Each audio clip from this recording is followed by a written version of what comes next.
જ્યાં સુધી પરમ ગુરુ પોતાના સ્વરૂપનું પાંચમા વેદનું જ્ઞાન સંપૂર્ણ ન આપે, અંકુરી જ્ઞાન ન આપે ત્યાં સુધી. અને આપણો લક્ષ્ય તે અંકુરે થઈ અને અંશે થવાનો છે છેલ્લી સ્થિતિમાં. તો લક્ષ્ય ભજન પણ આને આધારિત જ આપણે નક્કી કરેલું છે, ચેતન લક્ષ્ય છે. તો સામાન્ય અંશો દરેક ઘાટમાં જાય એટલે વારંવાર ભૂલા પડે. હવે એને કોણ જાણ કરે? આ સામાન્ય અંશોને કોણ ચેતાવે? સામાન્ય અંશમાંથી એને પોતાના સ્વરૂપે કોણ કરે? તો કે પરમ ગુરુ આ જાણ લઈને અહીંયા આવે પંચમ વેદની કલ્પે એકવાર. અને જ્યારે અહીંયા આવે ત્યારે સામાન્ય અંશો સહિત વિશેષ અંશો બધાને એ ચેતાવે. લેવાતો શ્વાસ, છોડાતો શ્વાસ, એની અંદર કયું તત્વ ચાલે છે અને કયું તત્વ ચાલતા કઈ પ્રક્રિયા થાય છે અને એ પ્રક્રિયાનું પરિણામ શું આવે છે એ જાણવું એ નાકનું બોલવું છે. હવે કોઈ પણ કામ કરીએ આપણે તો એની વિધિ કે આ કયા નાકના કયા સ્વરની અંદર આપણે પગ મૂકવો, કઈ રીતે કામ કરવું, એની જો વિધિ બરાબર સમજી લઈએ તો આપણાથી બધા જે કામ થાય એ શ્રેષ્ઠ કામ થાય. એ પહેલા તો વિશેષ અંશો ભૂલા પડ્યા, જે માતા પિતા સમજાવવા જોઈએ આપણને બાળકોને, અથવા ગુરુ સમજાવવા જોઈએ, અથવા મોટી ઉંમરના છે એ આ વિષયને સમજાવવા જોઈએ, એ કોઈ સમજાવતા નથી, એ જ ભૂલા પડેલા છે. તો વિશેષ અંશો ભૂલા પડ્યા એટલે સામાન્ય એના સામાન્ય ભાઈઓ, નાના ભાઈઓ એ બધા ભૂલા પડ્યા. પણ પંચમવેદની કિંમત કરી આપણે ચોપડીની કિંમત અડધી કરી નાખી કે આ લઈ જાય. એના માટે જીવનભાઈ ટ્રસ્ટ મંડળ બધું કે આની અડધી કિંમત કરો લઈ જાય. પણ ગ્રંથ લઈ ગયા પછી એની કિંમત કરતા આવડે કે આમાં કેવા શું માંગે છે એ કિંમત થી જાણ્યા રહી ગયા. પંચમવેદ જાણે છે. પંચમવેદ ક્યાં સુધી જાણવો? કે જ્યાં સુધી પોતાનું સ્વરૂપ એની જેમ છે એમ ના સમજાય. આપણે આજે આ યજ્ઞ કેમ જ્ઞાન યજ્ઞ, એની અંદર કોઈ પણ આપણે ફી કે કોઈ વસ્તુ રાખી નથી. પણ હવે એ જ્ઞાનનો યજ્ઞ કરતા હતા જે લોકો, બીજા પૈસા આપતા હતા, તો પણ બીજા આગળથી સંપત્તિ ભેગી કરવાનો આશય જો થાય તો પરમાર્થ ભેગો થઈ જાય. જ્ઞાન ન આવે પછી આશય એવું હોય કે એટલા બધા ભેગા થયા છે તો એ આ મંદિરને હું આપીને જાય. મંદિર એને હું આપે એ ન ખબર પડે કે મંદિર એને કયા પ્રકારનું જ્ઞાન આપે કે આ બધા સુખી થાય. અને આપણો જે સંપ્રદાય છે જ્ઞાન સંપ્રદાય, એમાં અનેક લોકો છે એ નવા ભળે અને એનું પણ જીવન સુધરે અને અંશની ભાવના ઉત્પન્ન થાય. चैनल को सब्सक्राइब करिए, बेल आइकन दबाइए, ये वीडियो ज्यादा से ज्यादा लोगों तक पहुंचाइए.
कृष्ण स्वामी महाराज जीवंत करुणा सागर भगवान दर्लित सागर महाराज महान तपस्वी रघुराम महाराज परमहंस सुखानंद जी महाराज विष्णुदास जी महाराज शांतिदास जी महाराज शीतलदास जी महाराज ईश्वरदास जी महाराज सर्व संतन की सर्व देवन केवल धाम की जय। गुरुहरि सारसापुर की जय। कायम पंथ की जय।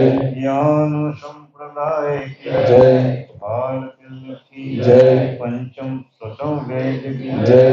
जगात्स्थान की जय। ग्रंथ वाचन प्रारंभ समय का सत्य साहे।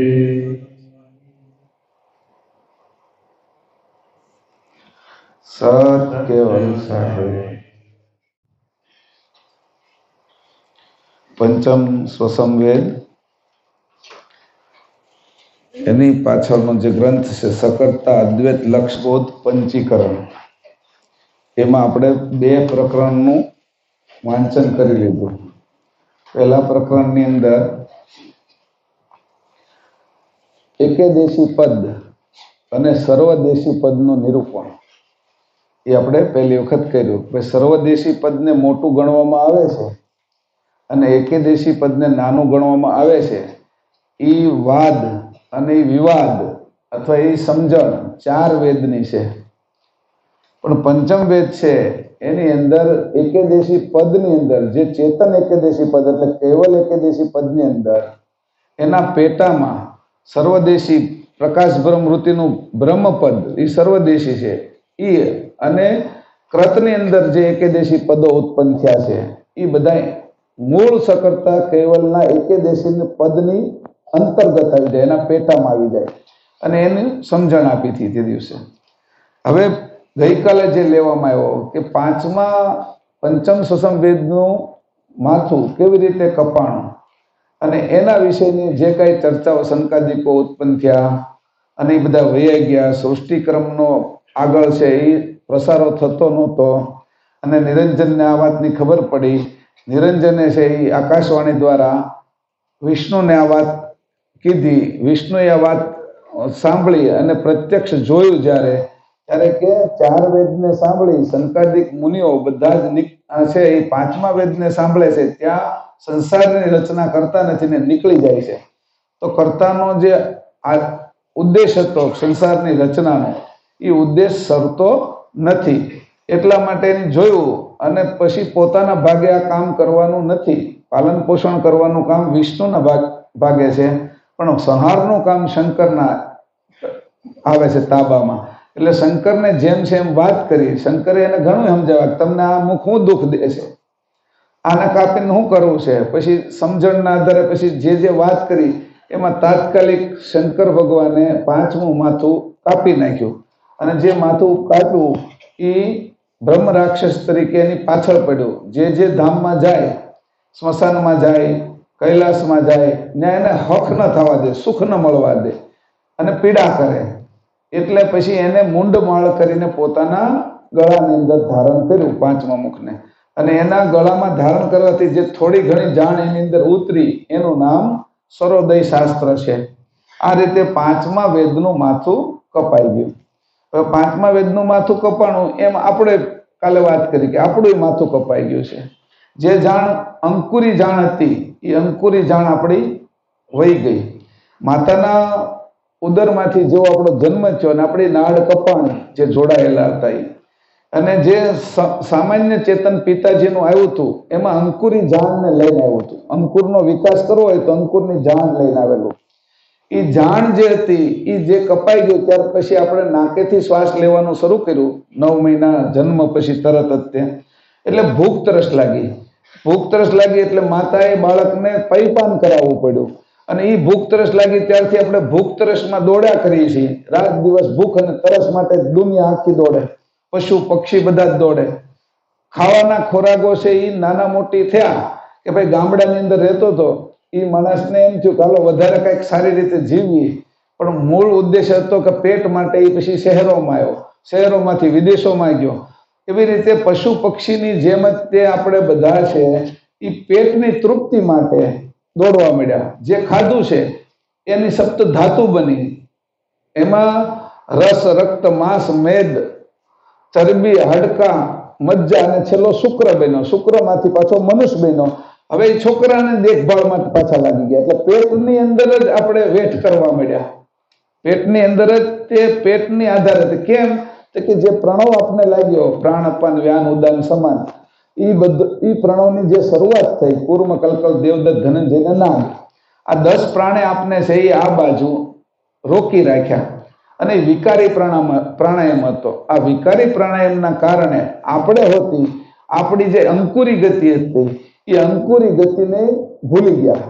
અંકુરમાંથી એક એક વસ્તુ જે રીતે બની છે શરીરની એ અંકુરની અંદર મૂકેલી હતી. એનો જે વિકાસ થયો 9 મહિનામાં અને અંકુરી ગતિ જ્યારથી ભૂલી ગયા, જાણ ભૂલી ગયા છે, ત્યારથી આપણે રખડપટ્ટી કરવા મળ્યા છે. એવી રીતે દર વખતે ભૂલા પડીએ છીએ અને 84 લાખ યોનિની અંદર આપણે ભટકીએ છીએ. જ્યાં સુધી પરમ ગુરુ પોતાના સ્વરૂપનું 5મા વેદનું જ્ઞાન સંપૂર્ણ ન આપે, અંકુરી જ્ઞાન ન આપે ત્યાં સુધી. અને આપણો લક્ષ્ય તે અંકુરે થઈ અને અંશે થવાનો છે છેલ્લી સ્થિતિમાં. તો લક્ષ્ય ભજન પણ આને આધારિત જ આપણે નક્કી કરેલું છે, ચેતન લક્ષ્ય છે. હવે આજે છે એ કીધું કે ભૂલાઈ કેમ ગયું વિશેષ અંશોને. અહીંયા એવું કીધું સસંવેદની ગમ ગતિનું વિશેષ અંશોને વિશેષન પણ આપણે તો દર વખતે ભૂલી જાય છે. પણ આ વિશેષ અંશો છે 3 પ્રકારના અંશો બનાવ્યા: પરમ વિશેષ અંશ, વિશેષ અંશ અને સામાન્ય અંશ. હવે વિશેષ અંશના પાછા 3 ભાગ પડ્યા: એક પરમ વિશેષ વિશેષ, એક વિશેષ વિશેષ અને એક સામાન્ય વિશેષ. એમાં પછી 2 કીધા. વિશેષ વિશેષ છે એટલે પ્રકૃતિની સાથે રહે, સ્ત્રી પુરુષની સાથે એનું રહેવાનું થાય છતાં એ પોતે ભૂલે નહીં. એટલે એને કીધું અગ્નિ સાથે રહે. અગ્નિ હોય એ ચીકટ વસ્તુ ગમે એ નાખો તો એમાં બુઝાઈ ન જાય, પણ જે દેતવા હોય એની ઉપર તમે ઘી નાખો તો એના બદલે એ બુઝાઈ જાય. એટલે એમાં 2 અંશો હતા. એક છે એ સંન્યાસ વગરના, જે એને કીધું કે ચીકટ વસ્તુ આવે તો એ બુઝાઈ જાય, એટલે મંદ ગતિના હતા વિશેષ અંશોમાં. અને એ બધા સંસાર છોડી એને વહી ગયા. એકની ગતિ ઉગ્ર હતી જેની અંદર અગ્નિ હતો, એટલે એની અંદર ગમે એટલું હોમો, આ વિશેષ અંશોની વાત છે, સામાન્યની નહીં, આ ધ્યાન રાખજો. એટલે એની અંદર તમે ગમે એટલું હોમો તો ઘીના કારણે વધારે પ્રજ્વલિત થતા હતા અને છતાંય એની જાણ ગુમાવતા નહોતા.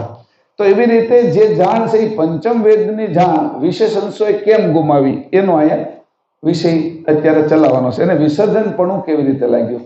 અને આપણે સામાન્ય અંશ હર ઘાટમાં જઈ ભૂલા પડી જાય. ઘાટને જ આપણે સમજવા મળી કે હું આ છું એમ. ઘાટ બદલી નાખીએ તો એમ સમજી લઈએ કે આ ઘાટ હું છું.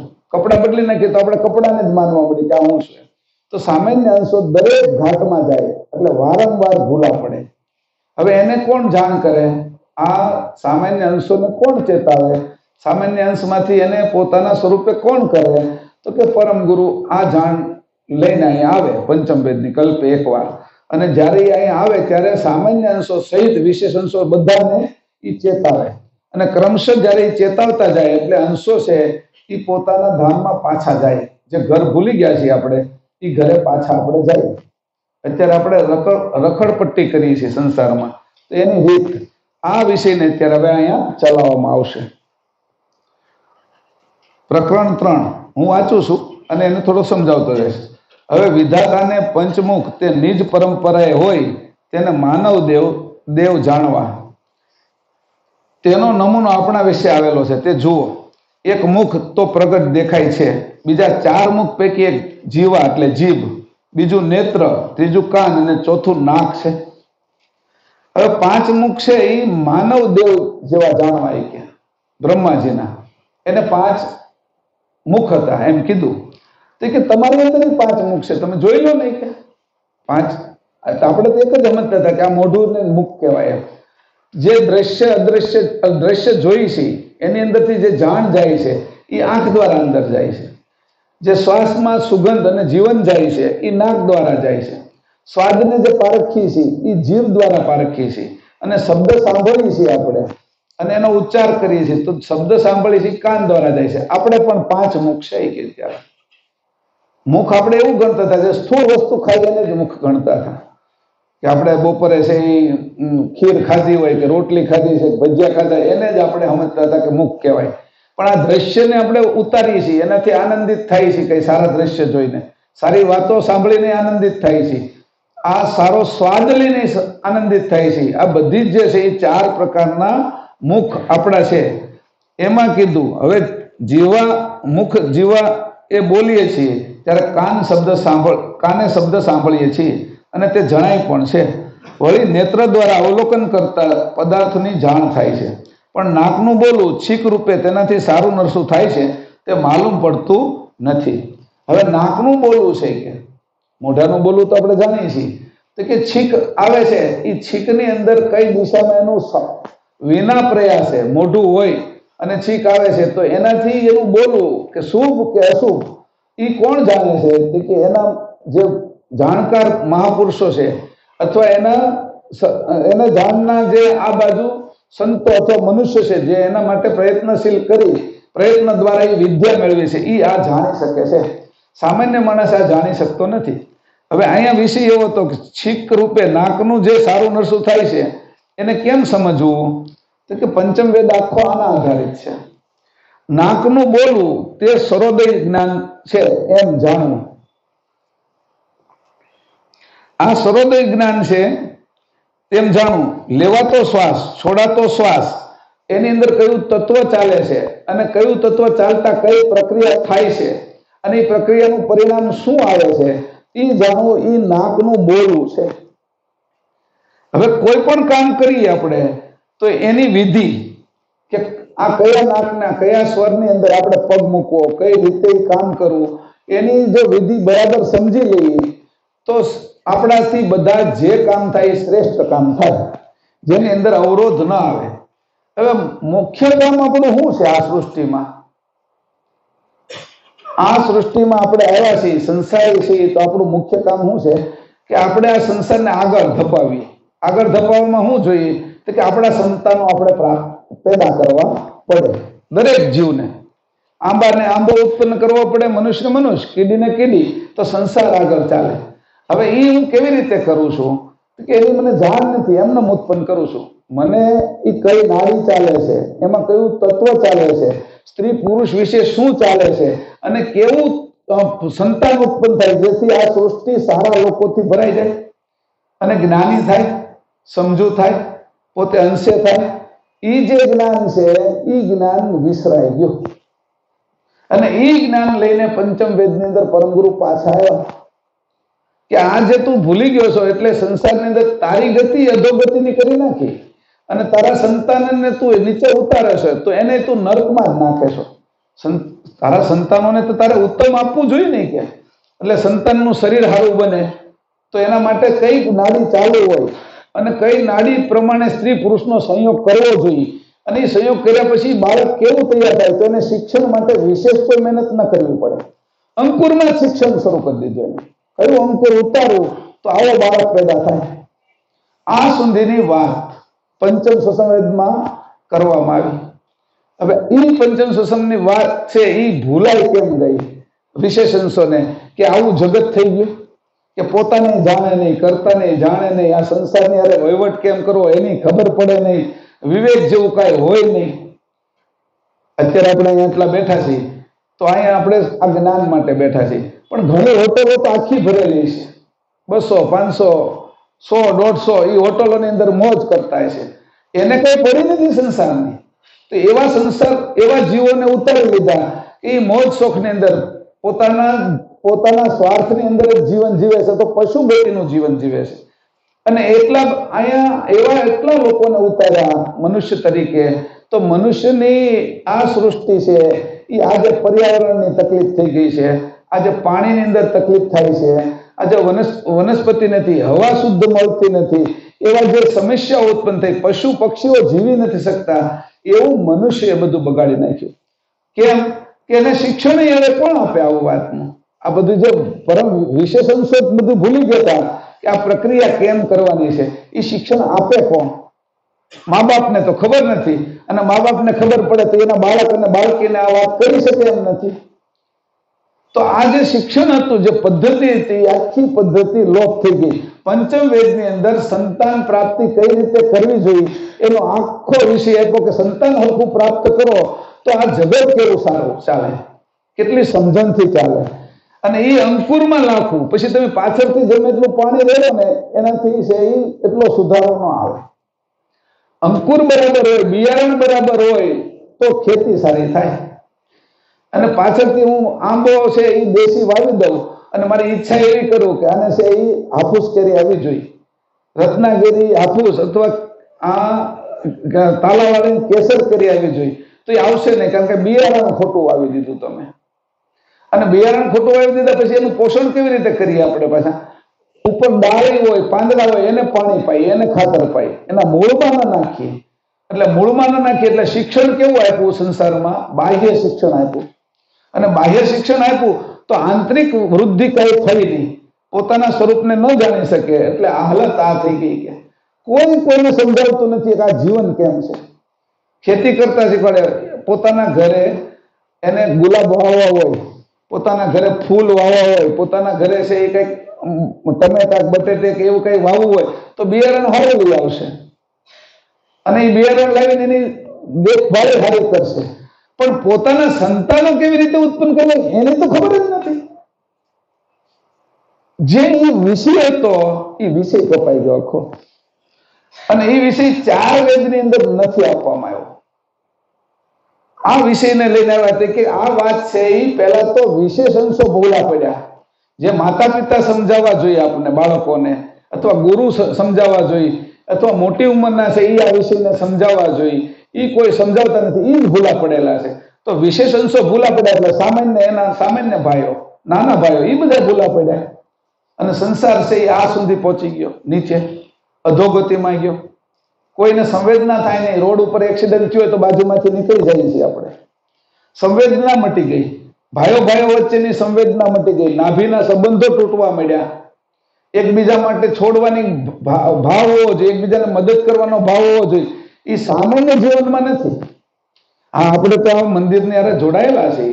રઘુરામજી મહારાજની આપણી પર કૃપા છે, પરમ ગુરુની કૃપા છે, તો આપણે બધા એક મતે આ બધું કામ કરીએ છીએ. સવારથી સાંજ સુધી તમે જુઓ તો યુવાનો એટલું બધું સરસ કામ કરે છે, થાકતા નથી એમ લાગે આપને. રાતે એમ કહેતા હતા કે 2 જણા તો એમ ખુરશીમાં હોઈ ગયા થાય કે આપને ભાવ છે, કારણ કે આપણે આ વાત સમજીએ છીએ. આપણી ધાર્મિક સ્થિતિ છે, આધ્યાત્મિક સ્થિતિ છે, આપણી ઉપર રઘુરામજી મહારાજ અને પરમ ગુરુના હાથ છે. આપણે કાંઈ ને કંઈ સ્તુતિ કરીને એમાંથી કંઈક મેળવી લઈએ છીએ, પણ છતાંય આપણે મૂળ વાતથી તો અજાણ્યા છીએ. પંચમ છે શું? દર વખતે આપણે છપાયું ત્યારે એકારે છપાયું નાખી 1000, પછી જેને જોતા હોય ને એને આપણે આપીને પછી જયારે આપણા ઉત્સવ હોય ત્યારે ડિસ્કાઉન્ટ મૂકી દઈએ કે ભાઈ તમને અડધી કિંમતમાં મળશે. પણ એની હકીકતમાં અડધી કિંમત આપણે કરી, પણ પંચમ વેદની કિંમત કરી આપણે. ચોપડીની કિંમત અડધી કરી નાખી કે આ લઈ જાય. એના માટે જીવનભાઈ ટ્રસ્ટ મંડળ બધું કે આની અડધી કિંમત કરો લઈ જાય, પણ ગ્રંથ લઈ ગયા પછી એની કિંમત કરતા આવડે કે આમાં કેવા શું માંગે છે? એ કિંમત થી અજાણ્યા રહી ગયા. એટલે આ ગ્રંથો પડ્યા. એટલે આ ગ્રંથોને કેમ સમજવા એની વાત કરી. પંચમ સસમ વેદ બ્રહ્મ જ્ઞાનથી ઉપરનું જ્ઞાન, તારા સ્વરૂપનું જ્ઞાન, કરતા કેવલનું જ્ઞાન, જગત રચનાનું જ્ઞાન. હવે જગત રચનાનું જેની અંદર જ્ઞાન હોય એમાં સંતાનની રચનાનું તો જ્ઞાન ભરેલું જ છે. આ આપણી પેઢીઓ કેટલી સારી થાય એના માટે શું કરવું જોઈએ એનું તદ્દન સરસ જ્ઞાન આપ્યું છે. તો કે વિશેષ અંશો કેવી રીતે ભૂલા પડ્યા. તો અહીંયા વાત કરી કે આ છે એ સારું નરસું, જે છીક આવવી, શ્વાસ કેવો લેવો, કઈ રીતે છોડવો, કયું તત્વ ચાલે છે એ જાણી અને જે કામ કરવામાં આવે એ ઉત્તમ થાય. એ જે વસ્તુ હતી એ કપાઈ ગઈ. અહીંયા કીધું એનો ભેદ કીધો છે. આ ભેદ છે બધા. અમુક દિશાએ છીકે તે વેળા મુખ પણ તે દિશાએ વિના કોશિશે તે તરફ રહેલું હોય તો તેને શુભાશુભ થવાનું માલમ પડે છે. એ પ્રમાણે મોટા મોટા જાણકાર પુરુષો બોલી ગયા છે. આ પ્રકારે બ્રહ્માજી પણ, હવે સાંભળજો, બ્રહ્માજીના વિસર્જન પણ કેવી રીતે લાગ્યું એની વાત કરે છે. બ્રહ્માજી તો મનુષ્યના પિતા છે. આ બાજુ મનુષ્યને ઉત્પન્ન કરવા માટે રજોગુણે જે કંઈ કર્યું શરીર માટે, એટલે નાદ અને બુંદના એ પ્રણેતા છે. અને એના ભાગે તે કીધું, ગઈકાલે કીધું હતું કે બ્રહ્માએ વિષ્ણુ અને શંકરે તો સૃષ્ટિનો ક્રમ આગળ ન ચલાવ્યો. વિષ્ણુને તો એકે સંતાન ન થયા, શંકરને 2 સંતાનો થયા, પછી અટકી ગયા. તો સૃષ્ટિક્રમને ચલાવવાનું કામ માત્ર બ્રહ્માજી પાસે રહ્યું. અને એની પાસે રહ્યું એટલે બ્રહ્માજીએ આ કામ કરવું પડે. એટલે ઉત્પત્તિનું કામ નાદથી કરે કે બુંદથી કરે, એ ઉત્પત્તિનું કામ બધું બ્રહ્માજીના હાથમાં રહ્યું, એટલે રજોગુણના હાથમાં રહ્યું. હવે એ રજોગુણ જ પેલો ભૂલો પડ્યો. બ્રહ્માજી બાપ જ ભૂલા પડે છોકરાને શું શીખવાડે? એટલે પાંચમા મુખે પોતાનું બોલવું, છીકના શુભાશુભ ન્યાય જાણે ખરા અને ન પણ જાણે. ક્યારેક છીક છે એ આવી ગઈ અને કોઈ બીજા વિચારમાં છે એ તો ન પણ જાણી શકીએ, અને ક્યારેક જાણી પણ શકીએ. દર વખતે આપણે એટલા સાવધાન નથી હોતા, ક્યારેક ભૂલ હોતી થઈ જાય છે આપણી. એ સાવધાની આપણી છૂટી જાય ત્યારે છીક આવી એકદમ, અને છીક આવી તો એ છીક આવી છે એનું શુભ કે અશુભ એ સમયમાં આપણે વિસર્જન પણ લાગ્યું હોય ત્યારે જાણી નથી શકતા. અને જાગૃત હોય છે તે જાણી છે કે આજે અત્યારે હવે આ છીક આવી ને તો હમણાં 5-10 મિનિટ ખમી જાઓ, પછી ઘરમાંથી બહાર જાજો, એવી વાત કરી. કે આ છીક આ બાજુની આવી છે તો અત્યારે જલ્દી નીકળી જાઓ, એટલે આ પ્રણવ તમારો ચાલુ છે. છીક આવું એટલે નાકનું એક પ્રણવમાંથી બીજા પ્રણવની અંદર પરિવર્તન થવું, ઈ પણ થાય. સૂર્યનાડી આવતી હોય, ચંદ્રનાડી પણ થઈ જાય. જોરથી છીક આવે તો નાડી છે એની અંદર આવે એટલે જે ગમ હોય અથવા અવરોધ છે એ બહાર નીકળી જાય છીકની અંદર. તો આ રીતે કરીને ચોખ્ખી નાડી જે ચાલે એ ક્યારેક સમજે પણ અને ક્યારેક ન પણ સમજે. પ્રથમ સદગુરુના બોધ વડે કરીને બ્રહ્મદેવ પાંચમા વેદની વાર્તા સર્વ જાણતા હતા, પણ ઘણે કાળે બ્રહ્માને વિસર્જન પણ થયું. ત્યારે બોલે ખરા, પણ જેમ કોઈ સુસુપ્તિમાં અવસ્થામાં બદલે તથા છીક ખાય તે પોતાના જાણવામાં આવતું નથી. હવે બોલે ખરા, વાત કરે છે, એ પોતે બોલે ત્યારે પોતે જાગ્રત હોય તો જાણે હું બોલેલો છું એમ. જો પોતે જાગ્રત ન હોય, સુસુપ્તિ અવસ્થામાં હુઈ ગયો છે અને એ બોલે છે તો એ બકે. આપણે ઘણી વખત કહીએ કે આ કેમ રાતે બકતો હતો, કે એટલે બકવાનું શરૂ થાય. એટલે આમ દાંત કઢવાય ઘણા કે એને દિવસે એના ઘરના બોલવા નહીં દેતા ને એટલે રાતે બકે છે કે આમ કેમ કે દિવસે એને ક્યાં બોલવા દેશે કે રાતે બકે છે. એ બકવું છે, એ બોલે છે, વાત કરે છે, પણ એના શબ્દ સ્પષ્ટ નીકળતા નથી. અને સ્પષ્ટ શબ્દ નથી નીકળતા તો એની સાથે એની જાણ પણ નથી. એ બોલી જાય છે, બકી જાય છે સપના અવસ્થા અને સુસુપ્તિ અવસ્થામાં, પણ જાણ વગરનું બોલે છે. ત્યારે બ્રહ્માજી ક્યારેક ક્યારેક અજાણ અવસ્થામાં બોલતા હતા. હવે એ અજાણ અવસ્થામાં બોલે છે, એ સાંભળનારને ક્યારેક ખબર પડી જાય. ક્યારેક એમ ઘણી વખત છે ને છુપાવી રાખે માણસ કે મેં અહીંયા હાર મૂકી દીધો છે, કે પૈસા અહીંયા પડ્યા છે. એમાં કોઈ જાગૃત હોય, આજુબાજુ હુતા હોય, એને બકવાસમાં દિવસે ન બોલવાનું, ઊંઘમાં બકવાસમાં બોલાઈ જાય. બોલાઈ જાય તો એને ખબર પડી જાય કે આ જગ્યાએ અહીંયા છુપાવેલું છે. એને ખબર, ઓલે નથી ખબર કે મેં આને કહી દીધું છે. આવી રીતે બ્રહ્માજી જયારે પાંચમું વેદ બોલતા હતા ત્યારે એના ગુપ્ત રહસ્યો છે એની સંકાલિક મુનિઓ ક્યારેક સાંભળી જતા હતા, ત્યારે બ્રહ્માજીને એની ખબર રહેતી નહોતી, એવું અહીંયા કહેવાનું થાય છે. આ મુદ્દાઓ તમને સમજમાં આવે એટલે છીકાછીક ન્યાય અથવા બદલે છે, બકે છે, એના ન્યાય બ્રહ્માજી ક્યારેક જાણે અને ક્યારેક ન પણ જાણે. વિસર્જન પણ લાગ્યું. જેમ કોઈ સુસુપ્ત અવસ્થામાં બદલે તથા છીક ખાય તે પોતાના જાણવામાં આવતું નથી, તેમ આ પ્રકારે બ્રહ્માના જાણવામાં વિસર્જન પણ કરીને આવ્યું નહીં. બીજું, બ્રહ્મા જાણતા હતા તે વિશે કહું છું. તે હવે એક વાત તો મેં કીધું એ ભૂલી જતા હતા, બીજી વાત કે બ્રહ્મા જાણતા હતા એની પણ વાત કરું છું કે તે વિશે કહું છું. જો બ્રહ્મા ન જાણે તો વિવિધ પ્રકારનો ઉચ્ચાર કેવી રીતે કરે? હવે એક પ્રશ્ન પાછો કર્યો તો ક્યારેક જાણે છે કે અને ક્યારેક નથી જાણતા. આ વાત સમજો કે જો ન જાણે તો આવો અનેક પ્રકારનો વિવિધ પ્રકારનો ઉચ્ચાર કેમ કરે કે? એટલે જાણતા હોવા જોઈએ કે તો કે નથી જાણતા એનું શું કારણ છે? તો એનું કારણ એને આપ્યું તો કે ક્યારેક એ જાણે છે, કેવી રીતે કરે? કદાચ સહેજા સહેજ સ્વભાવે બોલતા હોય તો પણ તેનામાં જાણપણું સંભવે છે. હવે આપણે સામાન્ય વાતો કરતા હોય ને તો એ વાતનો આમ બહુ અર્થ ન હોય, પણ તો એ વાતમાં ખબર પડી જાય કે આ માણસ ક્યાં સુધી જાણે છે, આ સત્સંગી છે કે નહીં, આ કામી છે કે નહીં, આ લોભી છે કે નહીં. એની સહજ સહજ વાત આવતી હોય ને એમાં ખબર પડી જાય. ખાલી આમ આમ પૂછવું હોય ને વાતમાં કે કેમ છો, બસ હમણાં જો ને બારગામ ગયો તો, એમ એટલી વાત કરે કે કામમાં હતો. પછી આપણે ખબર પડે કે એવા કેવા કામમાં લાગી ગયા, અરે શિબિર હતો એ કે ત્યાં, એટલે ખબર પડે કે આનું આધ્યાત્મિક જીવન છે. સહજ બોલવામાં પણ ખબર પડી જાય કે શિબિરમાં ગયા. શિબિર કેનો હતો? તો પછી શિબિરનું જે વર્તન હોય એ કહીએ આપણે, ત્યારે ખબર પડે કે સહજ વાત કરવામાં આખી વાત સામેવાળાની ખબર પડી જાય આપણને. તો સહજ ભાવે ક્યારેક બોલતા હોય તો પણ એમાં જાણપણું હોય, આવી વાત કરી પરમ ગુરુએ.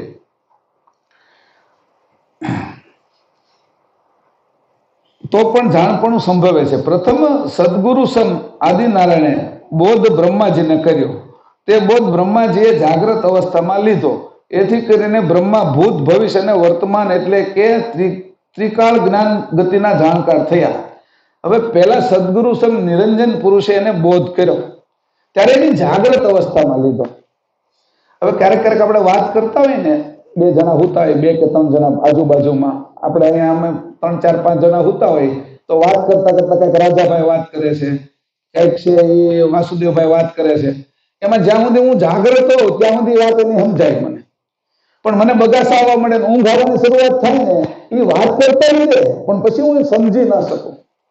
એટલે બ્રહ્માજી જયારે નિરંજન પુરુષ બોલતા હતા ત્યારે જાગ્રત અવસ્થામાં જે ઉપદેશ લીધો એ બધો જાણતા હતા, અને જાગ્રત અવસ્થા એની મટી, સપના અવસ્થામાં પરિવર્તિત જયારે થયા ત્યારે એ જે જાણ આવી ત્યારે એ જાણને જાણતા નહોતા.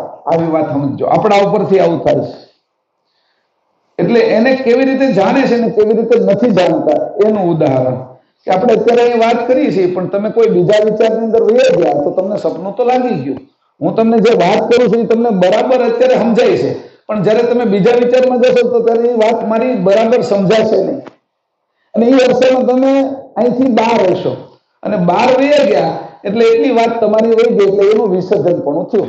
જે વાત હું સમજતો હતો ત્યારે મને સમજાતી હતી, ત્યારે હું જાગ્રત હતો. એ કોની કીધી કે આદિનારાયણ સદગુરુ સમ આદિનારાયણ બોધ બ્રહ્માજીને કર્યો. તે બોધ બ્રહ્માજીએ જાગ્રત અવસ્થામાં લીધો. એથી કરીને બ્રહ્મા ભૂત ભવિષ્ય અને વર્તમાન એટલે કે ત્રિકાળ જ્ઞાન ગતિના જાણકાર થયા. 3 કાળ જાણતા હતા. 3 કાળ કેના જાણતા હતા? તો કે જીવ ભાવના. અંશના નહોતા જાણતા, કારણ કે પોતે અંશે નહોતા થયેલા. એટલે વાત સમજો, પંચમ વેદ જાણે છે. પંચમ વેદ ક્યાં સુધી જાણવો? કે જ્યાં સુધી પોતાનું સ્વરૂપ એને જેમ છે એમ ના સમજાય. હવે એવું માની લઈએ કદાચ એને પંચમ વેદ જાણતા હતા, એને પોતાનું સ્વરૂપ પણ સમજાતું હશે, તો કર્તાની ઈચ્છા હતી કે તમે સૃષ્ટિની રચના કરો, એટલે રચના કરવા માટે છે એ એની જાણ છે, એ રચનાના કામમાં લાગ્યા એટલે વિસર્જન પણ એને થઈ ગયું. આ રીતે પણ લઈએ આપણે, આને સમજો બરાબર.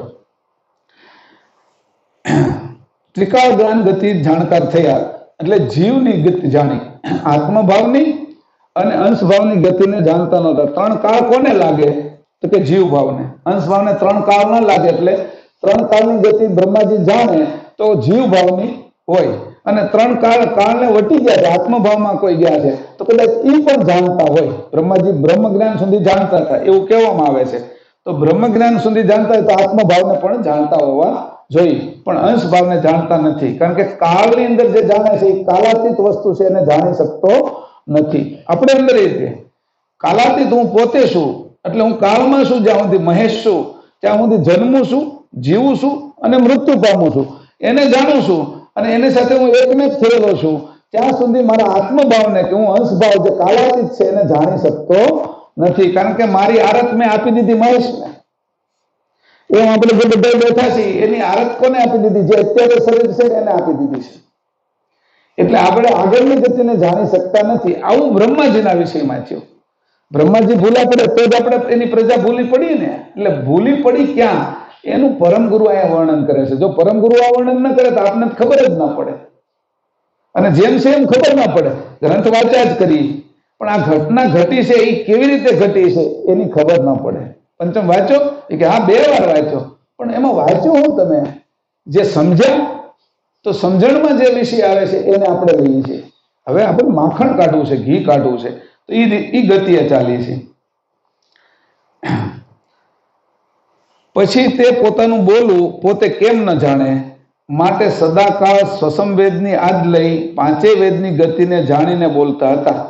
હવે એની પાછું અહીંયા કીધું કે જાણીને બોલતા હતા, પણ જાગ્રત અવસ્થામાં જે સાંભળ્યું છે એ બોલતા હતા. એ 4 વેદની સાથે 5મા વેદને ત્યારે જાણતા હતા. ત્યાર પછી ઘણે કાળે બ્રહ્માના મસ્તકનું છેદન કર્યું. ગયા પ્રકરણમાં આ વાત આવી ગઈ છેદન કર્યું ત્યારે પાંચમા વેદનો લક્ષ્ય અભ્યાસ વિના બ્રહ્મા ભૂલી ગયા. કોઈ પણ વસ્તુનો અભ્યાસ આપણે છોડી દઈએ ને એટલે ભૂલી જાય. હજી હમણાં મારે એવું થયું કે હું ઘણા સમયથી સાયકલ નહોતો હાંકતો, એટલે સાયકલ હાંકવાની મને ઈચ્છા થઈ કે એક દી સાયકલ આ છોકરો લઈ આવ્યો છે ને તો હું સવારમાં સાયકલ હાંકવા જાઉં. હવે 10-12 વર્ષથી જે સાયકલ નહોતી હાંકેલી ને સાયકલ હાંકવા જાઉં તો પેડલ જે રીતે લાગવું જોઈએ ને એ લાગે ને છટકી જાય. અભ્યાસનો અભાવ થવાથી અભ્યાસ ન રહે એટલે વિસર્જન પણ આવે. મારી વાત એટલે કરી કે આમાં ઘણાને આવું થતું હશે, એટલે એવું નહીં માનતા કે વિસર્જન પણ આવે. હવે આ લોકોને છે એ મોટી ઉંમર થઈ જાય ને હો આવી જાય ઘરે, એટલે રોટલી છે એ વણતા હોય કાતે એને 5-7 વર્ષ એમનું વયા જાય, એ ન કરે કામ તો એ વિસર્જન પણ એને લાગી જાય. પછી પાછું એને આવડતું હોય પણ એના માટે મહાવરો પાછો કરવો પડે. પાછી એટલે એવી સારી રોટલી પાછી થવા મળે, નકર પાછી ગોળ થાય પણ એક બાજુ જાડી ને એક બાજુ પતલી થાય, એટલે હરખી ન થાય. આ વિસર્જન થાય ત્યારે આ એની વાત કરું છું ને આપણી મેં સાયકલની વાત કરી, એટલે બંને બાજુ આપણે જોઈ લઈએ તો કે આવી રીતે અભ્યાસના અભાવે બ્રહ્માજીને પણ વિસર્જનપણું લાગેલું. એ વિસર્જનપણું હજી આપણે લગાડીએ છીએ, ભૂલી ગયા. અને ચતુર્વેદના અભ્યાસમાં આગળ વૃત્તિ લાગી. ત્યાર પછી શું થયું કે મસ્તક છેદાણું એટલે અભ્યાસના કારણે પંચમ વેદ ભૂલાવા મળ્યો. એ વસ્તુ ક્રિયા આવી જ નહીં, પણ 4 વેદની અંદર કામ કરવા મળે. 4 વેદની અંદર એનો મહાવરો વધી ગયો. જે વસ્તુ આપણે કરી જેમાં આપણે આનંદ આવતો હોય એમાં વધારે ને વધારે આપણે પ્રવીણ થતા જઈએ, હોશિયાર થતા જઈએ એની અંદર. હવે 4 વેદની અંદર બ્રહ્માજી હોશિયાર થવા લાગ્યા. 5મા વેદની વાત પૂરી થઈ ગઈ. હવે જે આપણી નાડીઓ હોય ને 3 હૃદયમાં, એમાં એક બ્લોક થતી જાય ને એટલે 2 ચાલતી હોય તો 2માં વધારે લઈને જવું પડે. ઓલાની અંદર છે એ એક બ્લોક થતી હોય ભાઈ તમારી 80% 70% બ્લોક છે તો 2 ની અંદર એ નાડીઓની અંદર વધારે જોર પડે લોહીને પહોંચાડવા માટે. હવે બ્રહ્માજીનું જે મન છે એ 5મું વેદ જ્યાંથી કપાઈ ગયું ત્યારે એની જે સમજણ છે એ 4 વેદ બાજુ વળી ગઈ. આ ધ્યાન રાખજો. ઉદાહરણ એટલા માટે આપું છું એની ધ્યાનમાં આવે કે બ્રહ્માજીની ઘટના શું ઘટી છે ઓરિજિનલ.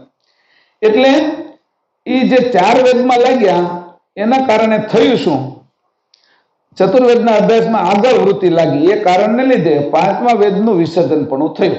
હવે વિસર્જન પણ અહીંયા થઈ ગયું. ત્યારે નાના પ્રકારે તત્વભાગનો વર્તારો જે નીતિ અનીતિ કરવા લાગ્યા. નાના પ્રકારે મૂળ વસ્તુને જાણીને એટલે નીતિ અનીતિ કરે. આ સારું છે ને આ નરવું છે, આ ખરાબ છે, પણ કેમાં? જીવ ગતિમાં. આ જે નીતિ અનીતિ કરવા લાગ્યા તેને કરીને પરમાર્થ વેગળો હતો. એટલે નીતિ અનીતિ કરવી એટલે સ્વાર્થ વધી ગયો. જે માણસનો સ્વાર્થ વધી જાય એને પરમ અર્થ છે એ પ્રાપ્ત ન થાય, પરમાર્થ વેગળો રહ્યો. એટલે પરમાર્થ એનાથી દૂર થતો ગયો. જે અર્થ સમજવાનો હતો પંચમનો, એ પંચમનો અર્થ જેમ છે એમ ન સમજતા એની અંદર ભેળસેળ શરૂ થઈ ગઈ. આજે આપણે આ બધી ખાંડની અંદર ને ચાની અંદર ને તેલમાં ઘીમાં ભેળસેળ થાય છે. એ ભેળસેળ તો હજી નાની છે. અહીંયા છે એ ભેળસેળ ક્યાં થઈ ગઈ કે જે જાણ પરમાર્થની અંદર ભેળસેળ શરૂ થઈ ગઈ અને પરમાર્થમાં સ્વાર્થ ભળી જવા મળ્યો. અત્યારે આપણે સેવા કરતા હોય ને ઘણી, તો સેવા કરવાનો પરમાર્થ હોય પણ સ્ટેજ ઉપર કોઈ બોલાવીને સન્માન કરે અને હાર પહેરાવે અને કે આ ભાઈએ તો આટલું ઊંચું છે એ કામ કર્યું છે, એની એટલી ગાયો બચાવી, એટલા માણસોને એની અનાજ આપ્યું, એટલા માણસોને એની સેવા કરી, એને અંગદાન કર્યું, એવા બધા એના વખાણ કરે એટલે પરમાર્થની અંદર સ્વાર્થ ભળી જાય. સમજો? એ વખાણ સાંભળવાની એની ઈચ્છા થવા મળે. કેવી રીતે ભળે એની વાત કરું છું. જે પહેલા પરમાર્થ કરતા થાય એ સેવા કરતા હતા. આ માંદા હાજા હતા, આ અપંગ હતા તો એના માટે સેવા કરતા હતા. આ ગાંડા ઘેલા હતા, અનાથ હતા, આ ગરધા હતા, વૃદ્ધો હતા, એને અનાથ હતા તો એના માટે બધી જ સેવા કરતા હતા. પણ જ્યારે એ પરમાર્થની અંદર સ્વાર્થ ભળે એટલે સ્ટેજ ઉપર જવું, એનું નામ આવું, જે કઈ કામ કરે એમાં પત્રિકાઓમાં નામાંત તેમાં, તો એની અંદર હવે છે એ પરમાર્થમાં સ્વાર્થ ભળવા મળ્યો. પરમાર્થ ચોખ્ખો ન હતો એટલે આ ભેળસેળ શરૂ થઈ એટલે પરમાર્થ વેગો થવા મળ્યો. હવે જે કામ કરે એ સ્વાર્થ હાટું કરે. સંસારમાં આવું જ થાય. પેલા શિક્ષણ માટે સ્કૂલ બનાવે, મારે છોકરાઓને શિક્ષિત કરવા છે, આ ભૂખ્યા રહે છે એના માટે મારે છે એ અન્ન ક્ષેત્ર ચલાવવું. એટલે માયા અને અહંકાર શું કરે એ આને જોઈ જાય એ કે આ માણસ પરમાર્થ કરે છે ને એને સ્વાર્થમાં વાળી દો કે આને કલુષિત કરી નાખો. એટલે માયન અહંકાર એવા મેળવડા કરે, એવી રીતે ગોઠવે કે જે કામ કરે છે ને એનું એને સન્માન અપાવે, અને એ સન્માન અપાવે એટલે એ સન્માનની અંદર ભૂખ એને લાગવા મળે સન્માનની. એટલે પરમાર્થ વેડો થતો જાય ને સ્વાર્થ શરૂ થઈ જાય, પછી એને સ્વાર્થ વગર ચાલે નહીં. એવું અહીંયા શરૂ થયું. 4 વેદની અંદર છે એ લાગ્યા એટલે સ્વાર્થની ગતિ ઉત્પન્ન થઈ અને એની અંદર પ્રવીણ થવા મળ્યા. એટલે પરમાર્થ જે પંચમ વેદનો પરમાર્થ હતો, પરમાર્થ જાણવાની વાત હતી, એ વેગળો થઈ ગયો. વેખરીની અંદર વહીવટ શરૂ થઈ ગયો. વેખરીની અંદર સ્વાર્થ છે અને ચેતન વાણીની અંદર પરમાર્થ છે, અને વચ્ચેની 6 વાણી છે એના જુદા જુદા અર્થ છે. વેખરીની અંદર સ્વાર્થ, મધ્યમાં છે એની અંદર શબ્દાર્થ, હૃદયની પશ્યંતી છે એની અંદર ભાવાર્થ, નાભીની અંદર છે એની અંદર રહસ્યાર્થ, પરાવાણીની અંદર, અને પરાત્પર 3 વાણી છે એમાં બાહ્ય વાણી છે, એમાં આકાશવાણીની અંદર છે ગૂઢાર્થ, અને જે નહે અક્ષર અઘોર વાણી છે એની અંદર લક્ષાર્થ છે, અને ચેતન વાણી છે અંશની વાત કરવાની એની અંદર પરમાર્થ છે, જેને અમૃત વાણી કીધી. એ પરમાર્થ છે એ વાણી ભૂલાઈ ગઈ અને પરમાર્થ પણ ભૂલાઈ ગયો. આ વાત સમજો, આ કઈ રીતે થાય છે ઘાટની અંદર, એના ક્રમ સહિત મેં તમને કીધું. અહીંયા કેવા જેવું લાગ્યું એટલે કીધું. તો આવો પરમાર્થ વેગળો રહ્યો, એથી કરીને નીચા કર્મની ગતિને પામતા હતા. હવે જે પહેલા સેવાનું સરસ કામ કરતા હતા, પણ સ્વાર્થ જ્યારે શરૂ થયો ને તો નીચા કર્મની ગતિ પામવા મળ્યા, અને પછી આગળનો વિચાર કરવા મળ્યો. 5 વર્ષ 2 વર્ષ 3 વર્ષ પછી આ મારું હાલ્યા જ કરે, એટલે કે વધારે પૈસા ભેગા કરો, બેંકની અંદર મૂકી દો, એટલે બેંક બેલેન્સ થવા મળે, અને આ કામ છે એમને હાલ્યા કરે, કોઈને અગર પૈસા ને એમ કરીને બેંકની અંદર મેળવવા માટે પછી હવે એને છે પરમાર્થ છે એ દેખાતો નથી. હવે પેલો દાન માટે દોડવા મળ્યા. આપણે આજે આ યજ્ઞ કેટલું જ્ઞાન યજ્ઞ, એની અંદર કોઈ પણ આપણે ફી કે કોઈ વસ્તુ રાખી નથી, પણ હવે એ જ્ઞાનનો યજ્ઞ કરતા હતા જે લોકો, બીજા પૈસા આપતા હતા, તો પણ બીજા આગળથી સંપત્તિ ભેગી કરવાનો આશય જો થાય તો પરમાર્થ વેગળો થઈ જાય. જ્ઞાન ન આવે પછી આશય એવું હોય કે એટલા બધા ભેગા થયા છે તો એ આ મંદિરને હું આપીને જાય, મંદિર એને હું આપે એ ન ખબર પડે કે મંદિર એને કયા પ્રકારનું જ્ઞાન આપે કે આ બધા સુખી થાય. અને આપણો જે સંપ્રદાય છે જ્ઞાન સંપ્રદાય, એમાં અનેક લોકો છે એ નવા ભળે અને એનું પણ જીવન સુધરે અને અંશની ભાવના ઉત્પન્ન થાય, જેથી કરીને સંસારની અંદર જે આ રાગ દ્વેષ લડાઈ ઝઘડા આવે છે એ પૂરા થાય, એ ભાવ આપણો મટી જાય. જયારે અહીંથી આ શરૂ થાય ને સ્વાર્થ ભાવે, ત્યારે એ ભાવ મટવા મળે. એટલે ત્યારે ધ્યાન રાખવું પડે કે જે રીતે અત્યારે આપણે ચલાવીએ છીએ એમ આપણે કેવી રીતે ચલાવી શકીએ. તો આવા બધા વિષયો છે કે અહીંયા જોયું કે પરમાર્થ વેગળો થયો ને નીચા કર્મની ગતિ પામતા ગયા. હવે 5મું જયારે છેદન થયું ત્યાર પછી બ્રહ્માને સ્વયંભૂ મનુ નામનો પુત્ર અને શત્રુપા નામની કન્યા પ્રગટ થયા. હવે એને 2 પુત્રો થયા, પુત્ર પુત્રી થયા. કે જયારે 5મું વેદ છેદન કર્યા પછી આ સૃષ્ટિનો ક્રમ આગળ ચલાવવો છે તો નાદની પરંપરા તો ચાલી. નાદની જે પરંપરા ચાલી એમાં બ્રહ્માજીને નાદ પુત્રો ઉત્પન્ન થયા, પણ નાદ પુત્રો ઉત્પન્ન થાય એ હવા જેવા હોય એટલે સ્થિર ના રહી શકે. એટલે સ્થિરતા એને સ્થિર કરવા માટે પછી બુંદની અંદર બુંદ પુત્રો ઉત્પન્ન કરવા પડે. એટલે નાદ પુત્રમાંથી બુંદ સંતાનો ઉત્પન્ન કરવા માટે જે એની પ્રણાલિકા ચાલી એમાં પહેલા જે મનુષ્ય ઉત્પન્ન થયા આ બાજુના એ મનુ અને શત્રુપા છે. એ આપણા બધાના બાપા આ બુંદ માર્ગના. અહીંયા પરમગુરુ લખે છે, હું નથી કહેતો કે મનુ અને શત્રુપા પહેલા 2 સંતાનો ઉત્પન્ન થયા. આ બંનેના લગ્ન થયા અને એને 5 સંતાનો ઉત્પન્ન થયા. એનો આખી પરંપરા છે, એ અત્યારે હું ગાઈશ નહીં, એ બધી આપને ખબર પડે કે કઈ રીતે ઉત્પન્ન થયા. છતાંય થોડી ઘણી વાત કરવી હોય તો કેવાય એવું છે કે ભાઈ મનુ અને શત્રુપાના 5 સંતાનમાં 2 પુત્ર ઉત્પન્ન થયા, પ્રિયવ્રત અને ઉત્તાનપાદ. 3 દીકરીઓ ઉત્પન્ન થઈ, આકૃતિ, દેવહૂતિ અને પ્રસૂતિ. આ 3 જે ઉત્પન્ન થયા એમાં નાદ પુત્રો છે એ 14 ઉત્પન્ન થયેલા હતા. એ આ 3 પુત્રીને નાદ પુત્રો સાથે એની પરણાવી. હવે નાદ અને બુંદનું સંયોજન શરૂ કર્યું. એટલે જે નાદ અને બુંદના સંયોજનથી આ સૃષ્ટિની શરૂઆત થઈ. અને બ્રહ્માજીએ પોતપોતાના જુદા જુદા અંગની અંદરથી જુદા જુદા નાદ પુત્રો ઉત્પન્ન કર્યા. એમાં કોને કોને અરે પરણાવી તો કે જે આકૃતિ હતી એને રુચિ પ્રજાપતિને પરણાવી, એના 2 સંતાનો થયા. દેવહૂતિ છે કરદમ ઋષિને પરણાવી, એના 10 સંતાનો ઉત્પન્ન થયા, 9 દીકરી અને 1 દીકરો કપિલ મુનિ. અને જે પ્રસૂતિ હતી એને દક્ષ પ્રજાપતિને પરણાવી, એની 24 કન્યા થઈ અને એ રીતે સૃષ્ટિની શરૂઆત, આ સૃષ્ટિક્રમ આગળ ચાલ્યો. આ શરૂઆતની વાત કરું છું. એ કેવી રીતે ચાલ્યો તેની આખી પરંપરા, એની કઈ જાણકારી લેવી તે અલગથી આપણે લઈશું. આ બંનેનું લગ્ન કર્યું, તેના સંયમથી જે સૃષ્ટિ ઉત્પન્ન થઈ તે જ પરંપરા ચાલતી આવેલી હોય. દેવ, દાનવ અને માનવ આજ પર્યંત વર્તન કર્યા જાય છે. અને જ્યારે પાંચમા વેદનો લક્ષ્ય અસ્તંગત થયો એટલે એ છુપાઈ ગયો. અસ્તંગત એટલે જે વસ્તુ અત્યારે યાદ ન રહેવી, એને ભૂલી જાવી, એ રીતે થયો ત્યારે તે સમય ચતુર્વેદનું જ્ઞાન શેષ રહ્યું. તેના વિશે પણ લક્ષ્ય ઉલટાવીને એટલે કે રૂપાંતર કરી બદલી નાખીને લખ્યો. જે શુદ્ધ હતો વેદ, શુદ્ધ વેદ એક હતો અને એના 4 ભાગ કર્યા, 4 કટકા કર્યા શુદ્ધ વેદના. વાદન પ્રાણનો, જે મૂળ પ્રાણનો વેદ હતો એની અંદર ઐશ્વર્ય ભરેલું હતું. પછી જે પાછળથી જે આ 4 વેદની અંદર છે એનો લક્ષ્ય ઉલટાવી રૂપાંતર કરીને એની અંદર પણ ભેળસેળ કરવામાં આવી, જેથી પ્રણવની જે સાધના હતી એ પ્રણવની સાધના પણ દૂષિત થઈ ગઈ. પ્રણવની અંદર પહેલા કોઈ આશીર્વાદ આપે ને તો થાય, કોઈ શ્રાપ આપે ને તો થતું હતું. તો પ્રણવની અંદર જે ઐશ્વર્ય ભરેલું હતું એને પણ કલુષિત કરવામાં આવ્યું. તો આ પ્રણવની અંદર પણ કોઈ ભૂલ અંદર ફેરફાર કરી નાખ્યો અને એની અંદર ભેળસેળ કરી નાખી. એટલે પ્રણવ લક્ષ પણ જેમ જેમ જેવો હોવો જોઈએ, જેમ છે એમ રહેવો જોઈએ શુદ્ધ, એ પ્રણવ લક્ષ ન રહ્યો. એટલે બ્રાહ્મણો છે જે બ્રહ્મજ્ઞાનીઓ હતા એ પ્રણવ લક્ષનું સાધન કરતા હતા, એ પ્રણવ લક્ષની અંદર પણ સ્વાર્થ ભળી ગયો. એટલે બ્રાહ્મણોએ જે વેદની ઉપાસના કરવી જોઈએ એ ગાયત્રીની શુદ્ધ ઉપાસના બંધ કરી, એ ન થઈ એટલે પણ પ્રાણનો લક્ષ પણ આમાં ભૂલાનો. અને પ્રાણના લક્ષથી નીચે જયારે આવ્યા ત્યારે વેદ છે એ માત્ર પુસ્તક રહ્યા. વાદન જે હતો, જે પ્રાણની અંદરથી બોલીને જે કહેવામાં આવતું હતું એ અટકી ગયું અને પુસ્તક સ્વરૂપે રહ્યા. એ પુસ્તક સ્વરૂપે રહ્યા એટલે એની અંદર કર્મકાંડ ઘૂસી ગયું. ભૂલ થઈ, એ કર્મકાંડ વગરનું જે હતું એ બચાવવાનું હતું કે કર્મકાંડ ન હોય એવું જે બોલે એ થાય.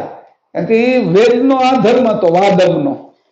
અને એ જે ઘટના હતી એની જયારે પુસ્તક તરીકે નક્કી થયું એટલે એની પુસ્તકની અંદર ક્રિયાકાંડ, કર્મકાંડ, યજ્ઞો, એ બધી માન્યતાઓ આવી ગઈ. અને ત્યાર પછી આ વેદની અંદર પણ જેમ છે એમ લક્ષ્ય ન રહ્યો અને રૂપાંતર થઈ ગયું. ઓમકાર પ્રણવ જે અક્ષરોનો મૂળ રૂપ છે તે અને સોહમ પ્રણવ આ બંનેનો ભેદ જે પાંચમા વેદમાં હતો તે ગુપ્ત થઈ ગયો. હું કીધું ઓમકાર પ્રણવ જે અક્ષરોનો મૂળ રૂપે છે, અક્ષરો બધા તેમાંથી નીકળે છે તો કે ઓમકાર પ્રણવમાંથી 52 અક્ષર નીકળે છે. આ ઓમકાર જે પ્રણવ છે સોહમ પ્રણવમાંથી નથી નીકળતા. આ ઓમકાર જે છે એની અંદરથી 52 અક્ષર નીકળે છે. એ અક્ષરનું મૂળ છે. અને સોહમ પ્રણવ આ બંનેનો ભેદ. સોહમ પ્રણવ શું છે? 12 આંગળનો. અને આ 52 આંગળનો શું છે? જે નાભીથી નીચે સુધી જાય છે, મૂલાધાર સુધી પહોંચે છે. એની અંદરથી સ્વર અને વ્યંજન કેવી રીતે બને છે એનું અહીંયા લખ્યું છે. મોઢે બોલતો નથી, છે બધું જ તે. તો એમાં કંઠમાંથી 16 સ્વર, હૃદયમાંથી 12 વ્યંજન, એવી રીતે કરીને 52 અક્ષરો જે નીકળે છે એનાથી આપણો વહીવટ જે ચાલે છે આ શરીરનો, એની વાત કરી. એ જે પ્રદેશ છે એ અને સોમ પ્રદેશ આ 12 આંગળનો પ્રદેશ છે જે ધ્યાનસ્થ થાય અને ધ્યાન કરીને પોતાના સ્વરૂપ સુધી પહોંચવાનો જે રસ્તો હતો, આ બંનેનો ભેદ પાંચમા વેદમાં હતો તે ગુપ્ત થઈ ગયો. આ વસ્તુ ભૂલાઈ ગઈ, ગુપ્ત થઈ ગયો. અને જીવ પ્રપંચમાં રહે એવો દેશ ઓળખાવવા સોહમ બ્રહ્મ છું એવો લક્ષ્ય બતાવી જીવને ફાંદામાં નાખ્યા. અને પછી મોઢે કહી દીધું કે આપણે તો સોહમ બ્રહ્મ છીએ, હું તો બ્રહ્મ છું, અહમ બ્રહ્માસ્મી, એવું કહી દીધું. પણ અનુભવ ન કરાવે. આંધળા માણસના હાથમાં પથ્થરો આપીને કહે કે આ પારસમણી છે કે, અને એ આંધળો અનુભવ કરે કે જો આ લોઢું છે અને અડે અને સોનું બન્યું, જો સોનું બની ગયું. એ કેવા વાળો તે બહારનો જ રહ્યો. ઓલાને તો પારસ મને આપ્યો છે એ ખબર નથી, હું લોઢાને અમારો પારસ અડ્યો છે એ ખબર નથી, અને લોઢું જે કાળું હતું એ પીળું થયું આ સોનું થઈ ગયું એ ખબર નથી. તો કે આ બધી વસ્તુ ગુપ્ત થઈ ગઈ. બધાને આંધળા કરી મૂક્યા. આંધળા કરી મૂક્યા એટલે આપણે પોતે આપણું સ્વરૂપ અત્યારે જાણતા નથી. એ અંધાપો. આંધળા શું થઈ ગયા? એ કે અમે જોઈ છે ને મહેશભાઈ, આ તમે વાત કરો છો અમારી આંખે જ જોઈ છે. હમણાં પ્રસાદ આવવાનો છે એ હોતી જોવાના નહીં, ખાવાના હોતા છે અમે. તો આ બધું તમે જોયો છો છતાં હું કોણ જોઉં છું એને નથી જોઈ શકતા. એ આંધળા પણ હું આ કોણ જોઉં છું, હું કોણ છું એ આંધળાપણું છે. આ આંખે જોઈ છે પણ અંદરની આંખ ખુલ્લી નથી, એટલે આખા જગતને આંધળું બનાવી નાખ્યું. અને જીવ જ્યારે આંધળા બને ત્યારે તમારે ગમે એ ફંદામાં નાખવા એ ફંદામાં ફસાઈ જાય. પેલા આંધળા કરી નાખો એટલે ફંદામાં ફસાતા વાર ન લાગે, એટલે જીવને ફંદામાં નાખે. જ્યારથી આ લક્ષ્ય શ્રુતિએ લીધો ત્યારથી અને તે જ દિવસથી જે જ્ઞાનીઓ થયા તે અહમ બ્રહ્માસ્મિ કહે છે. આ કારણ લીધે જ્યારથી પાંચમો વેદ લોપ થયો, ત્યારથી જગતમાં નિજ કર્તાની પરમ ગતિ રહી નહીં. અસ્મિ લાગી ગયો ને, અહમ બ્રહ્માસ્મિ, અભિમાન બધાને ઉત્પન્ન થયું, એને સરળતા ના રહી અને હું જ બ્રહ્મ છું. પણ એને કીધું એક હળી બનાવી તો દે, બનાવી ના શકે. એ તો કે કેવળનો બ્રહ્મ છું એમ. આટલું બધું જે સકર્તાએ કર્યું છે એમાં એની કઈ બાકી રાખ્યું હોય તો તું કર ને. તું એની અરે હરોળ શા માટે કરે? એના જેવા થવાની કોશિશ શા માટે કરે? હકીકતમાં તું થઈ તો એકતો નથી અને કોઈ એવા નથી થયા કે જે કર્તાને જેવું કઈ કરી શકે. કર્તની અંદર નાના મોટા ફેરફાર કરે તો રકમ તો તત્વો તો બધા કર્તાના જ લેવા પડે. મૂળ શુદ્ધ સંકલ્પની ભેગો પોતાનો પેટા સંકલ્પ મેળવે તો થાય, પણ શુદ્ધ સંકલ્પનો આધાર એને લેવો પડે. આ જે છે એને કીધું કે એમાં બધા આ કરવામાં બધા જ અધૂરા હતા, છતાંય અધૂરાને તમારે ફસાવી રાખવો હોય તો આંધળા કરી દીધા. એટલે કે તું તો બ્રહ્મ છો એમ. ઓલાને પછી એને કે ઓલાને વેમ કરી દે કે હા હું બ્રહ્મ છું. એ કે તો આવા વેમની અંદર વાસ્તવિક મનુષ્ય પણ ના રહેવા દીધા અને અહંકારની અંદર લઈ ગયા. જે આગળ આવે આવું કર્યું ત્યારથી જગત નિજ કર્તાની પરમ ગતિ રહેલી, એટલે કે એ ગતિનો લોપ થયો. ત્યાર પછી આગળ શિવ તથા વિષ્ણુ એ પણ એ પ્રકારે પાલન અને સંહારના કાર્ય કરવામાં લાગ્યા. આ અભ્યાસે કરીને આદિ પંચમ વેદનો લક્ષ્ય તેઓ પણ ભૂલી ગયા. જો વિશેષ અંશો આ જે હતા ત્રણે, એની અંદર વિસર્જન પણ કેમ થયું કે બ્રહ્માજી તો આ રીતે ભૂલી ગયા, પણ પછીનું જે કામ હતું પાલન કરવાનું કામ વિષ્ણુ હતું, તો વિષ્ણુ એમાં પાલન પોષણની અંદર જ લાગ્યા. સાયકલ આપણને બંધ કરી દીધી હવે ભૂલાઈ જ ગઈ. એમ જ અહીંયા થયું. પછી કે પાલન પોષણમાં રહી ગયા એટલે મૂળ કર્તાને એ પણ ભૂલી ગયા, એ વિસરી ગયા. અને સંહાર કરતા કરતા શંકરને હવે નવરાજ પડે નહીં. કેટલા જીવને રોજ મારવાના અને કેટલાને રોજ ખવડાવવાનું. કીડી ક્યાં પડી છે એને કેવું ખવડાવવું, ઓલો કાગડો ક્યાં બેઠો છે એને કેમ ખવડાવવું. તો એને ખવડાવવા માટે કાગડાને હવે મળે એવું નથી, તો માણસને બુદ્ધિ આપી કે જાઓ કે તમારા દાદા ને બધા મરી ગયા છે ને, તો એ કે કાગડાસ નાખે કે ખીર કરીને એમ. એ જયારે કાગડા ન મળે, આમ પ્રકૃતિ વ્યવસ્થા છે. કાગડો જયારે ભૂખે મરવાનો હોય ત્યારે મને પણ આ બુદ્ધિ આપી આપને, તો કે એને ખાવાનું તે કોણ આપે બુદ્ધિ? તો કે વિષ્ણુ. બધાને દાદા ખબર, એમાં વિષ્ણુ પોતે ભૂલા પડી ગયા. પંચમ વેદનું જ્ઞાન ન હતું. શંકરને સંહારમાં જ્ઞાન ન હતું, વિષ્ણુને છે પાલન પોષણમાં જ્ઞાન ન હતું, અને બ્રહ્માજી વૈતાળ થઈ ગયા. એટલે વિશેષ અંશોને પંચમ સસમ વેદનું વિસર્જનપણું થયું. આ જગ્યા ઉપર વિસર્જનપણું કેમ થયું અને પોતે પંચમ વેદનો લક્ષ્ય કેમ ભૂલી ગયા એની અહીંયા મેં થોડી વાત કરી. આગળ ઘણું આવશે પણ આપણે 10 અહીંયા વાગી ગયા છે એટલે અહીંયા પૂર્ણ કરીએ છીએ. જેટલું તમને સમજાય એટલું તમે બરાબર રીતે સમજજો આને.